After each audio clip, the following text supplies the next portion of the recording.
Anna's point of view. Paglabas ko sa aking silid ay nagtaka ako kung bakit ang tahimik naman yata ng buong kabahayan. Nagtungo ako sa kusina ngunit wala roon si Sonia. Wala yata ang mga katulong ni Evan. Nagtatakang tinignan ko ang oras ng aking relo. It's 10 o'clock in the morning.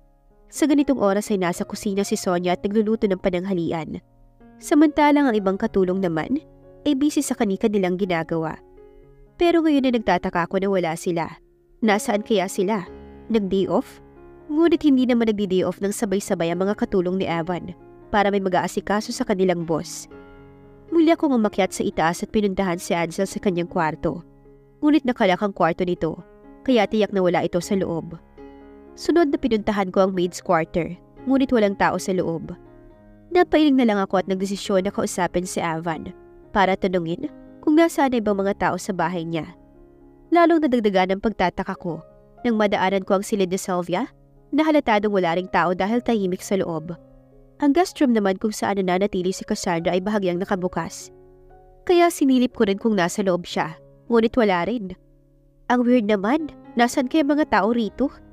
Nagtatakang tanong ko sa aking sarili habang naglalakad ako papunta sa kwarto naman ni Evan. Siguro naman ay naroon siya sa kanyang silid dahil hindi naman siya aalis nang hindi ako kasama. Alam ko na hindi na niya uulitin pang tumakas. Kumatok ako ng 3 beses nang nasa harapan na ako ng pintuan ng kwarto ni Evan. Ngunit wala pa rin sumasagot. Nang itulak ko ay hindi nakalak ang pintuan niya, ay napamura ako nang makita kong wala siya sa loob ng kanyang kwarto. Mukhang tinakasan na naman yata ako nito at natitiyak kong kasama nito si Cassandra. Nagmamadaling bumalik ako sa aking silid at kinuha ang aking cellphone at armas para sundan ang binata. Makakatikim talaga sa akin yun ang malakas na suntok kapag nahanap ko siya. Wala talaga siyang kadala-dala. Hindi ako dapat naging kampante na hindi na ulit siya tatakas dahil lang nasa bahay naman niya ang babaeng pinakamamahal niya. Ngunit nagkamali ako. Patakbong lumabas ako ng bahay at nagtungo sa aking kotse na nakaparada sa loob ng garahe. Akmang bubuksan ko na ang pintuan ng kotse nang marinig ko ang malakas na halakak ni Cassandra na nagmumula sa gilid ng bahay ni Evan kung nasaan naroon ang minagym nito. Sa halip na ituloy ko ang pagpasok sa aking kotse, ay dahan-dahan akong naglakad papunta sa pinagmumula ng boses ni Cassandra. Nakahinga ako ng maluwag nang makita kong kasama niya si Evan. Nakasando lamang ang binata habang nagbubuhat ng barbell habang nasa harapan nito si Cassandra na tila kinikilig sa kanyang nakikita. Sino ba naman ang hindi kikiligin? Gayong kitang-kita niya ang mga muscles ni Evan habang pawis na pawis at tila sadyang ipinagmamalaki nito sa babae ang mga muscles nito. Napasimango tuloy ako dahil dun. Nasayang lang pala ang aking pag-aalala. Nandito lang pala ito sa menagem nito at nakikipaglandian kay Cassandra. Akmang tatalikod na ako, ngunit biglang tumingin si Evan sa aking direksyon, kaya nakita niya ako. Anna, come here. Tawag niya sa akin. Walang kibong lumapit ako sa kanila. Wala si Sonia at ang mga pinsan niya dahil namatay ang lola niya, kaya nagpaalam na uuwi muna sila sa probinsya. Wala rin si Kathy dahil sinama ni na Edsel at Tita Sylvia sa mall. Nagpasama kasi si Tita kay Edsel na mamili ng ireregalo at sinama nila si Kathy para may tagabitbit sila. Sabi ni Evan kahit na hindi naman ako nagtatanong. Ngunit lihim akong natuwa dahil nasagot ang aking katanungan kung bakit tahimik ang buong bahay. So? Nakataas ang kilay na sagot ko sa kanya. Sinasabi ng aking mga mata na ano naman ngayon kung wala sila at bakit kailangan pang sabihin sa akin. Meaning, walang magluluto ng lunch natin. Kaya ikaw na lang munang magluto. Saka gumawa ka rin ng matamis na dessert. Nag-crave daw si Cassandra. Utos niya sa akin. Pagkatapos ay muling pinagpatuloy ang pagbubuhat niya ng barbell. Nangiinis namang tinapunan ako ng ngiti ni Cassandra. Inirapan ko siya, tapos ay mabigat ang loob na bumalik ako sa loob ng bahay para magluto ng lunch namin at dessert para sa babaeng yun. Kapag hindi kasi ako magluto ay pare-pareho kaming magugutom. Hindi pa naman ako nag-almusal kaninang umaga. Adobong manok ang niluto kong ulam para sa tanghalian namin. Hindi na ako nagluto pa ng ibang ulam. Bahala sila kung kakain sila o hindi. Kung hindi naman nila type ang ulam o di kaya gusto nila ng maraming putahe, ang nakahain sa mesa ay mag-order sila ng pagkain sa labas. Lahat siya planang naisip kong gawing dessert dahil yun lamang ang tanging pang-ingredients na nakita ko sa kusina. Pinalamig ko muna ang mainit na leche plan bago ko yun pinasok sa refrigerator para lumamig naman. Pagkatapos kong magluto ay pumasok na ako sa loob ng aking kwarto. Wala si Sylvia, kaya binuksan ko ang aircon. Pagkatapos ay nahiga na ako sa kama. Nalamigan ang katawan ko kaya nakatulog ako nang wala sa oras. Nagising ako dahil sa kumukulo ang aking sikmura. Nang tignan ko ang aking relong pambisig, ay nakita kong mag-aalas 12 na pala ng tanghali. Mabilis akong bumangon sa kama at lumabas ng silid matapos kong ipatong ang aking armas sa estante kung saan palagi ko itong nilalagay. Naabutan ko sa dining area sina Evan at Cassandra na kumakain ng masarap na pagkain.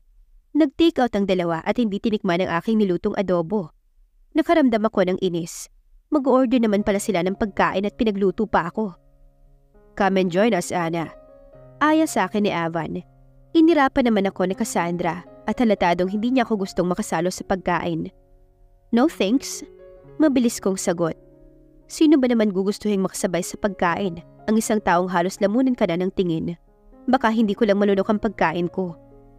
Bumalik na lang tuloy ako sa aking silid. Mamaya na lang ako kakain kapag wala na sila. Halos 1 oras ang pinalipas ko bago ako muling lumabas ng aking silid para magtungo sa dining area.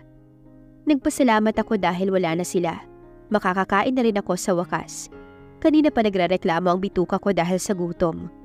Ngunit napasimangot ako nang makita ko ang nagkalat sa lababo na pinagkainan ng dalawa. Sino ang gusto nilang paghugasin? Ako? Sinuswerte sila. Wala akong nagawa kundi hugasan ng mga hugasin sa lababo pagkatapos kong kumain. Kawawa naman kasi si Kathy kung hihidayin ko pa siya na maghuhugas ng mga ito. Pagod na nga siya sa labas ay hindi pa siya makakapagpahinga agad pagdating niya. Pagkatapos kong maghugas ay kinuha ko sa loob ng ref ang 2 leche plan ginawa ko. Hindi naman kumain ang babaeng yun, kaya ibibigay ko na lang sa mga gwardyang nagbabantay sa gate. Bahala siya maghanap mamaya ng dessert. Bitbiting 2 leche plan ay lumabas ako at pinuntahan ng mga gwardya. Nakangiting sinalubong naman ako ni Terry, ang pinakabatang guard sa bahay ni Evan. "Ano yung hawak mo, Anna? Pagkain ba yan sa amin?" Agad niyang tanong sa akin. "Yes, dessert na leche plan. Share na lang kayo." Ibinigay ko kay Terry ang hawak kong leche plan para pagsalu-saluhan na lamang ng lahat. Ngunit maloko si Terry at tinakbo nito ang leche plan na magsilapitan ng mga kasama nito. Naiiling na napapangiti na lamang ako sa paghahabulan nila na para bang mga bata. Tatalikod na sana ako pabalik sa loob ng bahay. Nang walang ano-ano ay bigla na lamang natumba si Terry sa lupa at bumubula ang bibig. Nanlalaki ang mga matang na palapit ako sa kanya. "Shit! May laso ng ginawa kong leche plan? Paano nangyari yun?" Anna's point of view. Malakas kong isinuntok ang aking kanang kamay sa dingding ng kulungan kung nasaan ako ngayon. Wala akong balita kung anong nangyari kay Terry dahil agad na akong dinampot ng mga pulis. Eksakto kasing nakita ni na Cassandra at Evan na nagkataong palabas ng bahay kung anong nangyari kay Terry. Nang malaman ni Cassandra na nagkaganoon ang batang gwardya, matapos kainin ang binigay kong leche plan, ay agad itong tumawag ng pulis sa cellphone nito. At wala pang ilang minuto ay dumating na kaagad ang mga pulis na tinawagan nito para arestuhin ako. Sa bilis ng pagdating ng mga pulis, ay para bang nasa malapit lamang sila ng bahay ni Evan, na tila nakaantabay at alamang mangyayari. Ngunit wala na akong time para imbestigahan iyon dahil agad na akong pinusasan ng mga pulis at dinala sa presinto. Samantalang agad namang sinugod ni Evan sa ospital si Terry. Sana lang ay makaligtas si Terry. Hindi ko mapapatawad ang sarili ko kapag may ibang taong nadamay dahil sa akin. Sa tingin ko ay para sa akin ang laso na yon o di kaya ay para kay Evan. Kapag ako ang nakakain nun, ay mamamatay ako. At kapag si Evan naman ang makakain, ay siyang mamamatay at ako ang magiging suspect. Kapag si Cassandra naman ang nakakain o ibang tao at may nangyaring masama sa kanila, ay ako pa rin ang sisisihin dahil ako ang gumawa ng dessert na yon. Napakagaling ng ginawa nilang plano. 1 putok 3 ibon. Sino naman kaya ang sumabotahe sa dessert na ginawa ko? Si Cassandra? O baka isa sa mga gwardya sa bahay ni Evan? Ngunit paano ko naman maiimbestigahan na nangyari kung nandito nga ako sa loob ng kulungan? Hindi ko nga matawagan si Dwayne dahil tila ayaw akong paggamitin ng telepono ng mga pulis na narito sa presinto. Ang hula ko'y hawak sila ng 3 nagtatangkang pumatay kay Evan. Hindi nila magawang patayin ang binata dahil palagi kong nasasabotahe ang kilos nila. Kaya siguro mas inuna nila akong alisin sa eksena para kapag wala na ako, ay madali nilang magagawa ang gusto nila kay Evan. Nangihinan na paupo ako at napasandig sa dingding. Frustrated na inilamos ko ang aking mga palad sa aking muka. Hindi ako pwedeng makulong. Kailangan ko magawa ng paraan para malinis ang aking pangalan. Nanganganib ang buhay ni Evan, kaya hindi ako maaaring magtagal sa loob ng kulungang to. Nandito ka na nga sa loob ng kulungan? Si Evan pa rin ang iniisip mo? Ana, isipin mo rin ang sarili mo. Kastigo sa akin ang isang munting tinig na bigla na lamang sumulpot sa aking isip. Trabaho ko na protektahan siya, kaya dapat lamang na gawin ko ng tama ang aking trabaho. Hindi ako maaaring sumablay sa trabahong to dahil baka mawala ng tiwala sa akin si Ninong. Baka gumawa siya ng paraan para mailabas ako rito at sa pilitang ipadala sa ibang bansa kasama ang pamilya ko. Although I love my family, ngunit mas gusto ko talagang manirahan at magtrabaho bilang pulis dito sa Pilipinas. Nahinto ako sa pag-iisip at biglang napatayo nang may 3 pulis na lumapit sa kinaroroonan ko. Binuksan ng isang pulis ang pintuan ng kulungan at pumasok silang 3 sa loob at iniwang nakabukas ang pintuan. Anong kailangan nyo? Palalayain nyo na ba ako? Mabilis kong tanong sa kanila. Kung makatingin ng 3 pulis ay nakaramdam ako ng hindi maganda. Napatingin ako sa bukas na pintuan at tila nahuhulaan ko na kung anong binabalak nilang gawin. Balak nila akong iligpit at palalabasin nila na nagtangka akong tumakas sa loob ng kulungan. Nakabukas ang pintuan, miss. Lumabas ka na at malaya ka na. Nakangising kausap sa akin ng pulis na nagbukas ng pintuan ng kulungan. Sa tingin niyo ay katulad niyo ako mag-isip ng mga bobo? Palalabasin niyo ako at kapag nakalabas na ako, ay saka niyo ako papatayin tapos sasabihin niyong nagtangka akong tumakas? Pananalakam ko sa kanila. Hindi ko maiwasan na makaramdam ng galit sa kanila. Kaya nasisira ang pangalan namin mga pulis ay dahil sa katulad nila mga pulis na walang prinsipyo at walang pagpapahalaga sa sinumpaang tungkulin. Ang mahalaga lamang sa kanila ay ang perang ibabahid sa kanila ng taong nag-utos sa kanila na gumawa ng masama. Ang tapang mong babae ka. Pinalaya ka na nga, ayaw mo pa. Baka gusto mong dito pa lang sa loob ng kulungan ay tudasin ka na namin. Mabuti nga't pinapalabas ka na namin eh. At least may tsansa kang makatakas kung mabilis kang tumakbo kaysa sa bala ng armas ko. Mayabang na sabi naman ng isang pulis. Nakausli ang tiyan dahil sa laki ng bilbil. Hinimas-himas pa nito ang uluhan ng armas na nasa baywang nito. Di lumabas din ang tunay niyong pakay. Matilim ang mga matang sagot ko sa kanya. Sira ka talaga, Berto. Bakit mo naman sinabi sa kanya ang plano natin? Galit na sita ng isa pa nilang kasama na pulis. Pagkatapos ay bigla niya akong sinugod. Ngunit mabilis kong nahawakan ng isa niyang braso at pinilipit ko papunta sa kanyang likuran. At mariin ko siyang idiniin sa dingding. Sinalubong ko naman ng 2 sipa sa sikmura ang 2 pang pulis na parehong tumilapon sa masikip na sulok ng kulungan. Para hindi makalaban ng pulis, nahawak ko ay malakas ko siyang pinalo sa liig gamit ang nakatagilid kong kamay. Pinaikot na sinipa ko ang kamay ng isa pang pulis na akmang itututok niya sa akin ang armas niya. Pagkatapos ay isang malakas na sipa sa kanyang liig ang pinakawalan ko. Naagapan ko naman ito na hindi ako mabaril at sinalubong naman ang puluhan ng armas na hawak ni Berto ang aking muka. Bigla akong natumba sa tabi ng kasamahan nitong pulis na nakangiwi habang tumatayo. Pagkatapos ay sinikmuraan niya ako gamit ang paa niya.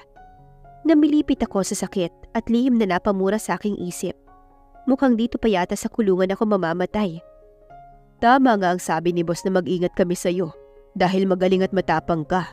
Pero hindi ka mananalo sa amin. Nakangising sabi ni Berto sa akin. Pagkatapos ay sinipa niya ako sa muka.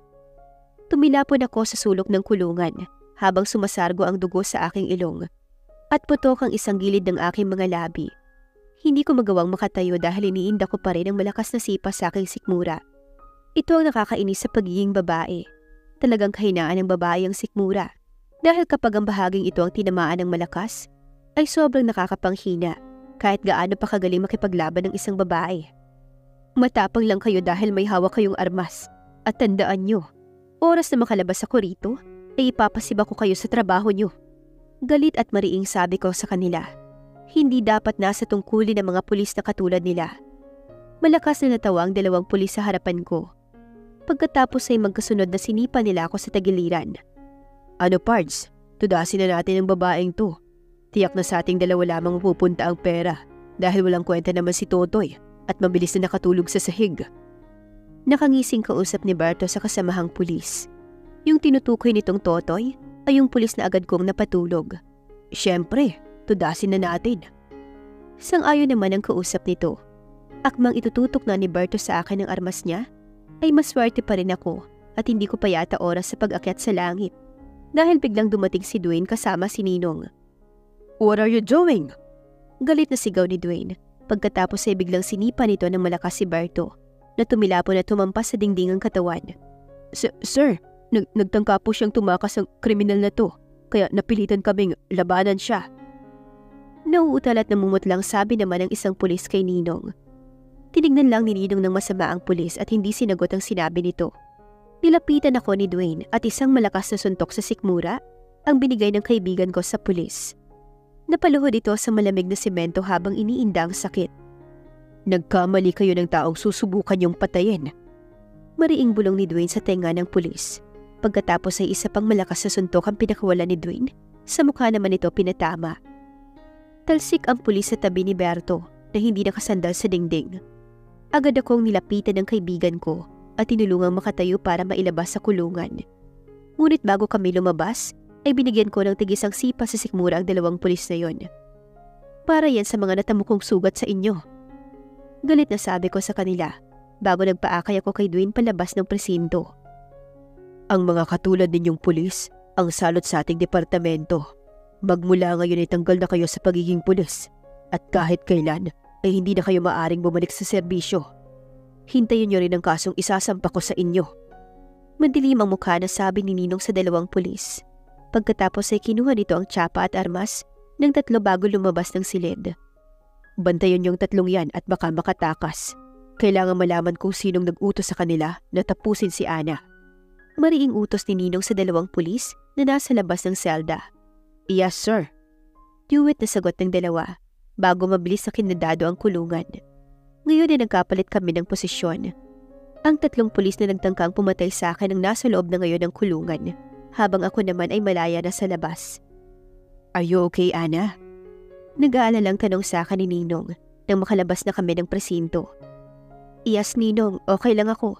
Malayo pa to sa bituka. Nang bibirong sagot ko sa kanya, bagamat medyo nakangiwi ako dahil masakit ang aking sugat sa muka. Napailing na lamang si Ninong sa pagbibiro kong sagot. Ikaw na ang bahala kay Ana, Dwayne. Pupunta ako sa aking opisina para asikasuhin ang pagsasampa ng kaso laban sa tatlong pulis na yon. Huwag po kayong mag-alala, Ninong. Ako ang bahala kay Ana. Mabilis namang sagot ni Dwayne. Tumango si Ninong pagkatapos ay muli akong sinulyapan bago naglakad papunta sa kanyang kotse. Salamat nga pala sa pagdating mo, Dwayne. Kung hindi kayo dumating ni Ninong ay, tsak na sa morgue mo na ako makikita ulit. Pabirong sabi ko kay Dwayne nang makaalis na si Ninong. Paano nyo nga pala nalaman na nandito ako sa presintong to? Mula kay Edsel na kapatid ni Avan. Nasa opisina ako ng ninong mo nang tumawag siya sa presinto natin at hinanap ako. Sinabi niya sa akin ang nangyari, kaya mabilis kaming nagpunta rito ni Sir Sandy. Paliwanag niya sa akin. Ang mabuti pa'y dalhin kita sa ospital para magamot ang sugat mo. Nag-aalalang dugtong pa nito. Huwag mo na akong alalahanin, Dwayne. Gaya ng sabi ko kay Ninong, malayo pa to sa bituka pero tama ka. Kailangan nating magpunta ng ospital, ngunit hindi para magpagamot, kundi para alamin ang kalagayan ni Terry. Alam mo ba kung saang ospital dinala ni Avan si Terry? Oo, alam ko. Nasabi sa akin ni Edsel kung saan dinala si Terry. Pero kailangan muna nating gamutin ang sugat mo, Ana. Pagpupumilit ni Dwayne habang nakatingin sa dumudugong pisngi, ilong at aking mga labi. Please, Dwayne, kaya ko pang sarili ko. Dalhin mo ako sa ospital kung nasaan si Terry. Hindi ako matatahimik hanggat hindi ko nalalaman na ligtas siya. Pakiusap ko kay Dwayne. Pumikit muna ang aking kaibigan bago humugot ng malalim na buntong hininga. Pagkatapos ay tumango ng sunod-sunod. Okay, let's go. Pero pagkatapos mong malaman ang kalagayan ni Terry at kahit ano pa man ang malaman mo, ay magpapagamot ka agad sa doktor, okay? Okay. Nakangiting sagot ko sa kanya. Agad niya akong inilalayan papunta sa nakaparada niyang kotse. Pahiran mo ng tissue ang dugo mo at baka masyak ang mga taong makakakita sa itsura mo. Ani Dwayne. Inabot niya sa akin ng isang tissue roll pagkatapos ay mabilis na pinaandar na niya palayo ang kanyang kotse. Lihim akong nagdarasal na sana ay ligtas si Terry. Habang buhay kong dadalhin sa aking konsensya kapag may nangyaring masama sa kanya at pinapangako ko sa aking sarili na magbabayad ang sino mang taong nag-set up sa akin sa ganitong sitwasyon. Pagdating namin ni Dwayne sa ospital, ay napag-alaman naming nasa loob pa rin ng ICU si Terry at patuloy na inoobserbahan ng mga doktor ang kalagayan niya. Naabutan namin sa labas sina Cassandra, Sylvia at ang mag-aamang Arman, Evan at Edsel Villamor. Halo-halo ang reaksyon nilang lahat nang makita ko. Ngunit mas nangibabaw ang galit na reaksyon ni Sylvia. Agad na pinalisikan niya ako ng mga mata. Galit na nilapitan niya ako para sampalin, ngunit mabilis na napigilan ni Dwayne ang kamay nito sa pagdapo sa mukha ko. Masakit na nga ang mukha ko ay sasampalin pa niya ako. Talagang napakasama ng babaeng to. Anong ginagawa mo rito? Sinisigurado mo ba na hindi makakaligtas si Terry? Nanggagalaiting sigaw sa akin ni Sylvia. Dahil sa'yo ay masisira ang pangalan ng kapatid ko. Hindi mo ba alam kung gaano kahalaga sa kanya ang kanyang pangalan? Para sa akin ay OA ang reaksyon ni Sylvia. Para siyang asawa ni Terry kung umasta. At saka ano naman ang ginagawa niya rito sa ospital. Gayong wala naman siyang kinalaman sa bagay na to. Unless siya ang gustong makasigurado na hindi nakaligtas si Terry sa nangyari. Ana, anong nangyari sa'yo? Sabi naman ni Evan na biglang napalapit sa akin. Akmang hahawakan niya ang mukha ko. Ngunit mabilis na tinabig ni Dwayne ang kamay ng binata. Napalitan tuloy ng pagdidilim ng mukha ang nakalarawang pag-aalala sa mukha ni Evan. Hindi nagpunta rito si Ana para sa bagay na yan, Miss Villamor. Nagpunta siya rito dahil nag-aalala siya sa kalagayan ni Terry. Nakita niyo na nga ang hitsura niya. Mas pinili niyang magpunta rito sa ospital para alamin ang kalagayan ni Terry kaysang ipagamot ang kanyang sarili. Galit na pagtatanggol ni Dwayne sa akin. Bigla namang nilapitan ni Cassandra si Evan at hinila palayo sa akin. Nasaktan ako nang hindi man lang pumalag ang binata at nagpatangay lamang ito kay Cassandra. Ngunit mabilis ko iyong ikinubli. Siguro iniisip ngayon ng binata na sinadya ko ang nangyari. Huwag kang lalapit sa kanya, Evan. She's very dangerous. Balak niya akong patayin dahil para sa akin ang dessert na ginawa niya. Baka nagsiselo siya sa akin at nagalit siya dahil inutusan mo siyang igawa ko ng dessert. Kunwari natatakot sa akin ang itsura ni Cassandra. Mahigpit pa itong nakakapit sa braso ni Evan na parang tuko. Hindi totoo yan, Cassandra. Hindi ako naniniwala na magagawa yan sa'yo ni Ana. Pagtatanggol naman sa akin ni Edsel at pagkatapos ay tinapunan nito ng masamang tingin ng babae. Nakita mo na ang ginawa ng kinuha mong bodyguard, Arman? Isa siyang masamang tao. Nagsiselo siya dahil mahal ni Evan si Cassandra. Kaya nais niya itong patayin. Kaya ano pang hinihintay mo? Alisin mo na siya bilang bodyguard ni Evan at ipapulis. Kausap naman ni Sylvia sa nakatatandang kapatid. Nonsense! Malakas na sigaw ni Dwayne. Walang katuturan ang mga binibintang niyo kay Ana. At para sa kalaman niyong lahat, ay hindi nagsiselo si Ana kay Evan dahil ako ang mahal niya. Dahil kaming dalawa ay magkasintahan. Kaya itigil niyo na ang paninira niyo sa kanya. Nabigla man ako sa sinabi ni Dwayne na nobyo ko siya, ay hindi na lamang ako nag-react. Naisip ko na mas maganda na isipin nilang may relasyon kami ng kaibigan ko para hindi na ako pag-initan pa ni Sylvia at Cassandra na nag-iisip na inaakit ko si Evan. Ngunit hindi lamang ako nabigla dahil kitang-kita ang reaksyon sa mukha ni na Evan at Edsel. Hindi na itago ng una ang pagdidilim ng kanyang muka at biglang pagkuyom ng mga kamay nito. Samantalang tila nasaktan naman at nang hinayang ang itsura ni Edsel. Pwede bang tumigil kayong lahat? Nandito tayo sa loob ng ospital. At kung ayaw ninyong ako mismong magpalabas sa inyo, ay itikom niyo ang inyong bibig. Naiintindihan niyo? Mariing saway ni Mr. Villamor sa aming lahat. Ngunit kontroladong tono. Pagkatapos ay hinarap ako at tinanong. Anong nangyari sa iyo, Ana? Bakit puro pasa at sugat ang iyong muka? Pinagtangkaan po ng 3 pulis ang buhay ko sa loob ng kulungan, Sir Arman. Kung hindi po sa biglaang pagdating ni Dwayne at ng aking ninong Zandy, ay natitiyak ko na hindi niyo na ako makakausap pa ng buhay. Paliwanag ko kay Mr. Villamor. Pagkatapos ay tinapunan ko ng tingin sina Cassandra at Sylvia. Base sa mga pinagsasabi sa akin ng pulis kanina ay may nag-utos sa kanila na patayin ako. At sino naman na mag-uutos na ipapatay ka? Naguguluhang tanong ni Mr. Villamor. Iyon pa po ang inaalam ng aking ninong. Ikinulong niya ang 3 pulis at pilit na pinapaamin kung sinong nag-utos sa kanila na patayin ako. At oras na magsalita ang 3 yun, ay mananagot sa akin kung sino man ang nag-utos sa kanila. Mabilis kong sagot sa mariing boses. Kitang-kita ko ang biglang pamumutla ni Cassandra. Pagkatapos ay biglang napatingin kay Sylvia, na agad namang umiwas ng tingin sa kanya. Hindi ko alam kung napansin ba ng mga kaharap namin, o baka ako lamang nakapansin nun. Sa ginawa nila ay may bumundol na kaba sa aking dibdib. Agad ay may hinalang na buo sa aking isipan. Nagkatinginan kami ni Dwayne, ng lihim dahil alam ko na napansin din niya ang napansin ko. Matalino at malikot ang mata ng aking kaibigan, kaya imposibleng hindi niya mapansin ang tila nag-aalalang tingin ni Cassandra kay Sylvia. Kung si Cassandra ang balak mong lasunin ay, bakit kay Terry mo pinakain ang ginawa mong dessert, Ana? Tanong pa sa akin ni Mr. Villamor. Mukhang pumasok din sa isip nito na talagang balak kong lasunin si Cassandra at sa kanya ko ibibigay ang dessert at hindi sa ibang tao. Hindi po kinain ni Cassandra ang ginawa kong dessert, kaya kinuha ko sa ref para ibigay sa mga gwardiya.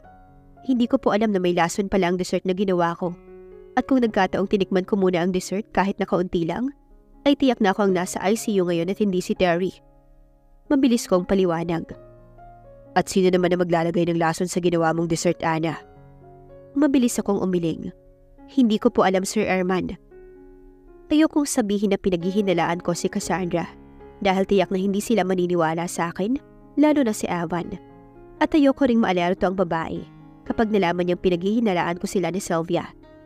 Wala ang mga katulong ko dahil nasa labas ng bahay, Dad. Ako naman at si Cassandra ay palaging magkasama. Ang mga gwardiya naman sa aking bahay ay puro loyal. Sabat naman ni Evan, bigla akong napaismin. Talagang nilinis niya agad ang pangalan ni Cassandra para hindi ito mapaghinalaan na siyang naglagay ng lason sa dessert ko. Bakit ba ang dami mo pang tinatanong, Erman? Hindi pa ba obvious na ang babaeng yan ang salarin? Kaya alisin mo na siya sa pagiging bodyguard ni Evan ngayon din. Ani Sylvia nang muling magsalita. Talagang gigil na gigil siyang paalisin ako sa aking trabaho. Shut up, Sylvia. Huwag mo akong pangunahan. Mariing saway nito sa nakababatang kapatid na biglang ang nanahimik, ngunit pinalisikan naman ako ng mga mata. Una, wala tayong matibay na ebidensya na sinadya ni Ana ang nangyari, kaya hindi natin siya pwedeng ipakulong hanggat wala tayong matibay na ebidensya. Pangalawa, hindi ko siya maaaring alisin bilang bodyguard ni Evan. Dahil sa lahat na naging bodyguard niya, ay tanging si Ana ang may kakayahang mapasunod at totoong kaya siyang protektahan. Sagot naman ni Sir Arman kay Sylvia, na lalo lamang nanglisik ang mga mata sa pagkakatingin sa akin. Napatingin ako kay Evan na blanko na ang ekspresyon ng mukha niya. Hindi na ito nagsalita muli nang marinig na may relasyon kami ni Dwayne. Hindi ko alam kung anong iniisip niya ngayon. Hindi ko alam kung naniniwala ba siyang inosente ako o hindi.